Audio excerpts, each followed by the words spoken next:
The member from the 20th District, Representative Orcutt.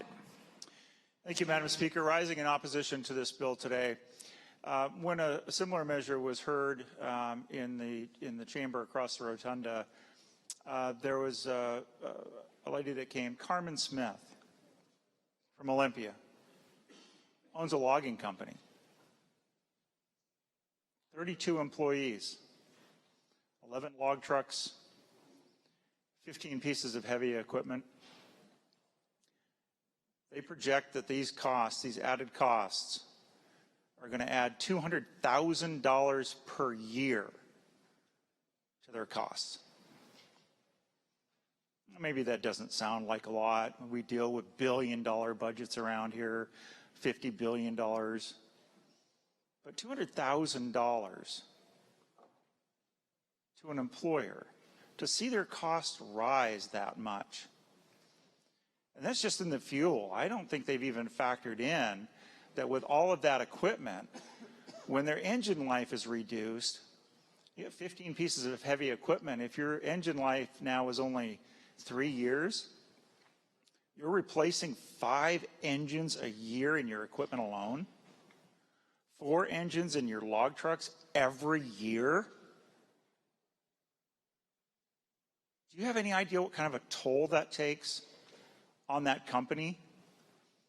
Just the administrative costs, just the downtime that it costs them to go through all of that maintenance and all of those repairs, order all those engines and those parts, and schedule the labor on it, is going to be a huge burden to that business.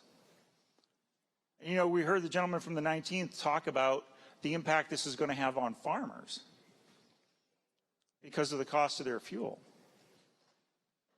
And this is going to raise food prices. I would actually contend that it probably isn't going to raise food prices because farmers are price takers, not price makers. And it's the same with small forest landowners. And quite frankly, it's the same with DNR. We're price takers. In other words, there is a market out there that sets the price. You want to get your product from here to the market, you're going to get paid the same price no matter what the differential is in costs to get it there. So what happens? Here's the price. All of these costs go up. That's more money that's being subtracted out of the check that goes to the farmer, to the small forest landowner, to the state trusts, Madam Speaker, to the state trusts, to our schools, to our school construction, to everything we do in our capital budget, or most everything we do in our capital budget. Higher costs. Madam Speaker, for the last year, I've been hearing that our fuel costs in Washington are 60 cents higher than the national average. 60 cents higher than the national average. This bill could raise that by another 57 to 63 cents a gallon. We could be $1.20 higher than the national average. I had a chance to go down to Vancouver this year and meet with some folks from BNSF Railway. And they were showing us their safety programs and all of the gear that they use to inspect the railroad tracks, all of the safety features that are on all of their rail cars. And I was talking with somebody who had come up from Texas. And I asked him, I said, just out of curiosity, what was your gas price when you left yesterday morning? I said, well, I think it was $2.03 a gallon. I'm going, $2.03 a gallon?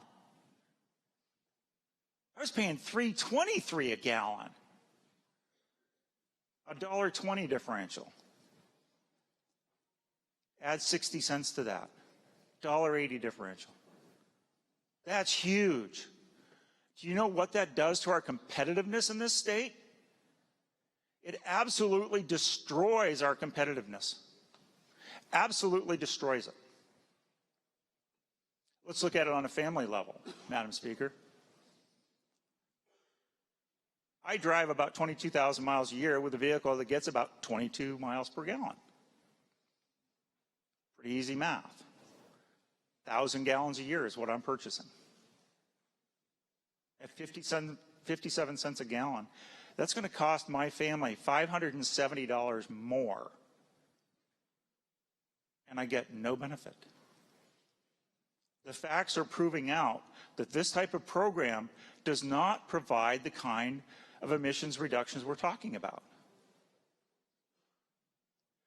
We have opportunities, and we could be spending our time much more wisely in this chamber today by working on policies that reduce wildfires in our state. A few years ago, I received information about a study that was done in California. 4 California wildfires totaling about 130,000 acres emitted as much carbon as 2 million cars on the road for a year. Remember the Carlton Complex fire? 260,000 acres. If we'd prevented that one fire, it would have been the equivalent of taking 4 million cars off the road for a year. We have 7 million registered cars in the state.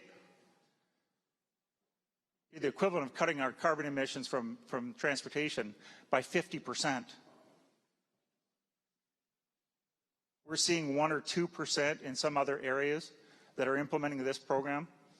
We have the ability to do things that can cut it by 50%, not cost people more money, not have negative impacts on our capital budget, not have negative impacts on our school districts who are struggling to pass bonds because they don't have the tax base to do it, and the costs of those are continuing to go up.